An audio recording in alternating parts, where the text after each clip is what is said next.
자, 전번에는 역학으로 왜 북미회담이 실패한 원인을 한번 제가 한 달 전인가 올렸어요. 그거 한번 잘 참조하시고, 요번에는 역학으로 본 북미회담이 성공하려면 해갖고 역학으로 이제 이걸 한번 풀으려고 합니다. 그래서 전번에는, 북미회담의 그 장소 얘기를 많이 좀 했어요. 시기적으로도 얘기하고. 그래서, 월남은, 월남. 베트남이죠, 베트남. 베트남은, 화에 해당하고, 미국은 금에 해당하니까, 아주 쉬운 얘기죠? 화급금의 도리로, 미국의 사정으로, 좀 어려워졌다. 그래서, 월남 장소는 북미회담으로 성공 개최하기는 좀 역할을 볼 때 조금 어렵다. 그리고 미국이 한 근 수십 년을 베트남 가서 전쟁을 했어도 이 큰 나라가, 월남을 못 이겨서 결국은 나왔잖아요? 그것도 역할을 보면 애당초 화가 금을 극하니까 아무리 미국이 강해도 월남에서 베트남 전쟁을 이기기는 어렵다. 우리나라도 가서 파병을 했지만 우리나라 입장에서는 어찌 보면 좋은 기회일 수도 있었어요. 전투의 그 능력 향상에다 외화벌이도 좀 있고 해서 여러 가지 뭐 기회도 있었는데 이건 지나간 얘기니까 그렇게 우리가 좀 설명을 좀 해줬어요.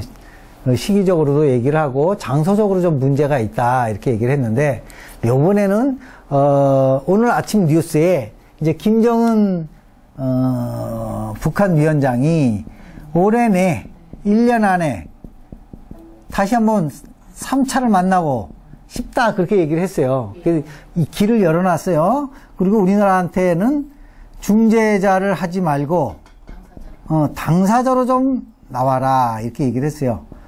거기에 대해서도 한번 우리가 설명을 좀 하고 또 시기적으로도 어떻게 해야 되느냐, 그 다음 장소적으로 어떻고 풍수적으로 볼 땐 또 어떻고 우리나라가. 그래서 이 북미회담을 성공하려면 시기와 장소가 잘 맞아 떨어져야 된다. 이제 그 얘기를 지금 하려고 이번에 제가 이걸 한번 했습니다. 여러분이 한번 보고 참조를 하셔야 돼요. 자, 제가 작년에 무술년의 특강을 할 때, 무술년 운세를 볼 때, 올해는 우리가, 남이 아니다. 전부 한 몸이다. 그래서 올해는 형님, 아우님 하면서 동족끼리 잘 친할 것이다. 이렇게 해서 무술년 특강을 해서 제가 올려놓은 게 있습니다. 그래서 제 유튜브에 들어가셔서 무술년의 흐름 이렇게 치시면 작년에 해놓은 게 쭉 나옵니다. 한번 작년 거 읽어보시면 이해하기가 더 쉬우실 거예요. 그래서 무술년은 우리나라의 그 위아래가 한국하고 북한이 왔다 갔다 교류가 활발한 해일 수밖에 없는 게 무술이에요. 올해는 기해년입니다. 기해년이 오면 서로 이렇게 통하기가 좀 쉽지가 않은 해요. 쉽지가 않은 해. 그렇기 때문에 올해는 이 회담하기가 좀 어려워요. 그 장소 문제도 있고 그래서 우리가 볼 때는 이렇게 썼습니다. 기해년 여름 지나기 전에 해야 된다. 장소를 볼 때. 왜? 가을 되면 북한이 할 수가 없게 돼 있습니다. 아니, 안 하는 게 아니고 할 형편이 안 된다. 할 형편이. 왜 할 형편이 안 됩니까? 경제적으로도 문제가 있고 김정은 위원장의 입지적인 문제가 분명히 있습니다. 그리고 신변의 문제도 있고. 그러니까 올 여름 가기 전에 시기적으로는 실행을 해야 됩니다. 더군다나 내년 경자년이 되면 거의 어렵다 이렇게 봅니다. 김정은 씨가 회의하기에는 전부 어렵다. 신축년에 가면 또 얘기가 다르지만 일단 이때가 우리가 볼 땐 고비다. 이때 가을부터 힘들어서 이때 가면 고비인데 올 가을부터 힘들어져야 지는데 어떻게 시기적으로 빨리 이거를 앞당기질 않고 질질질 내면 가을서부터는 흐지부지해질 가능성이 높다 하는 겁니다. 그래서 시기적으로는 기해년 여름 하니까 우리가 볼 때는 8월 7일 정도 되겠죠.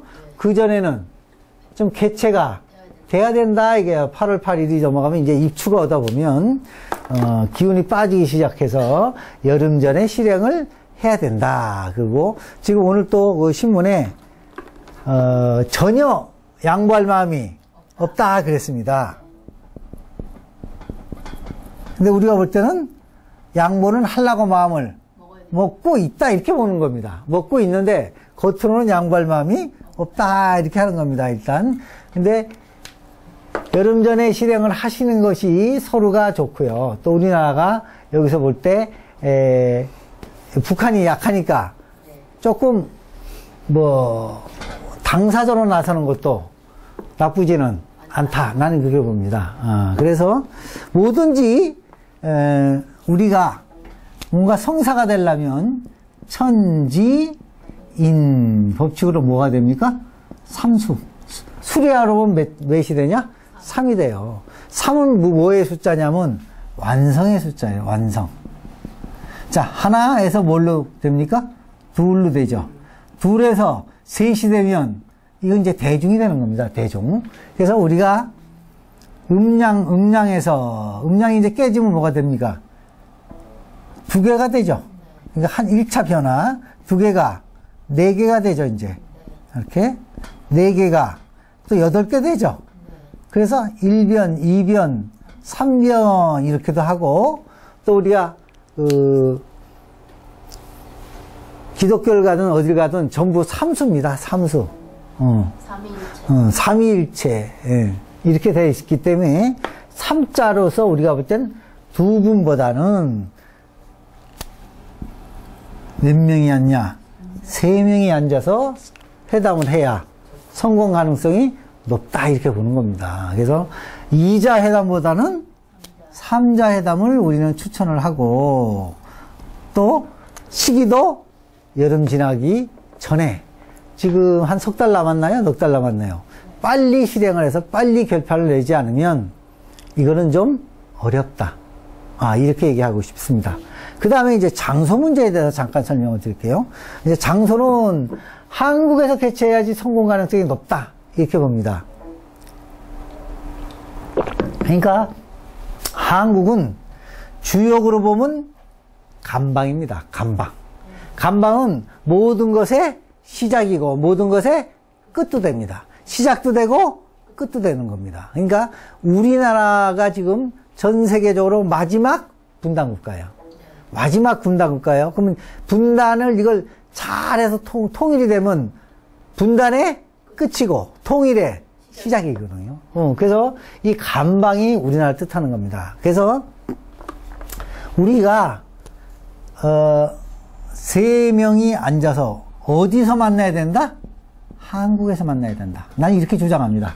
한국에서 만나서 자 오기도 편죠? 감방 여기 서울에서 오고 또 여기는 또 문 대통령도 있고 또 이제 트럼프 대통령도 오면 경호하기도 편하고 또 감방의 이 마지막 끝에서 뭔가 세계적인 이목이 집중돼서 여기서 시작이고 끝을 여기서 결말을 내려야지 이 베트남이라든지 뭐 엉뚱한 나라보다 우리나라에서 당사자가 3자 회담을 해서 가는 것이 가장 성공 가능성이 높다 이렇게 봅니다. 그 다음에 풍수적으로 한반도는 자 그림을 한번 볼까요? 그림을 한번 제가 잠깐 보도록 하겠습니다. 또 잘 안 되네. 자, 이 지도를 보면 우리나라가 세계에서 명당이 보통 2개 있다고 보는데 어디냐? 이태리하고 우리나라입니다. 이 반도 국가. 반도 국가가 그래서 우리가 축구도 이태리하고 우리나라 할 때 제일 치열했잖아요. 반도 국가. 이태리어는 왜 이태리가 명당이냐? 이태리에 뭐가 있습니까? 로마가 있죠. 옛날엔 다 어디로 통했어요? 로마로 통했잖아요. 그 큰 대제국을 가졌던 게 로마입니다. 마지막으로 지금 분단된 게 독일 끝났고 이제 어디만 있냐? 우리나라만 있습니다. 그러니까 우리나라는 이게 이제 쉽게 보면 풍수로 보면 핵입니다. 이게 핵. 혈에서 요거는 자청령 우베코가 분명히 있죠. 자청령 500, 중국과 일본으로 자청령 509에 이제 여기 우리나라 제주도 있고요. 대만 있고, 이게 일종의 요 섬이 전부 안산이 되는 거예요. 그러니까 좌우로 쌓여서 우리나라가 일본이 이게 밉지만 좋은 점은 또 태평양의 모든 쓰나미고 모든 기운을 막아주는 역할을 하죠. 이 대륙에서도 막고 기가 새어나가지 않게 여기 제주도 있고 괌도 있고 홍콩도 있고 이렇게 막아주는 마지막 명당자가 됩니다.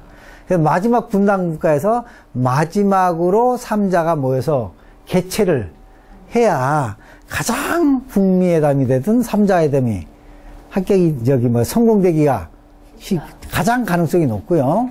제 생각엔 기해년 올해 여름까지가 어찌 보면 기회의 마지막일 수 있으니까 여기를 더 이상 시간을 늦추지 말고 이걸 빨리 해결을 해야지. 그러지 않으면 점점 늦어질 수밖에 없다. 그래서 통일은 분명히 됩니다. 근데 일단 그 기회와 그러니까 우리가 보면 시간과 장소와 사람이 합의일체가 돼야 뭔가 결실이 있고 또 성과가 나오는 때인데 지금 성과가 나오기 때가 지금 불과 한 넉 달밖에 안 남았다는 이렇게 생각을 합니다. 그 기간이 넘어가면 힘드니 한번 우리나라가 주창을 해서 회담 개최국으로 나가보는 것이 어떨까. 저는 그렇게 생각해서 이렇게 한번 제 나름대로 의견을 발표하는 겁니다.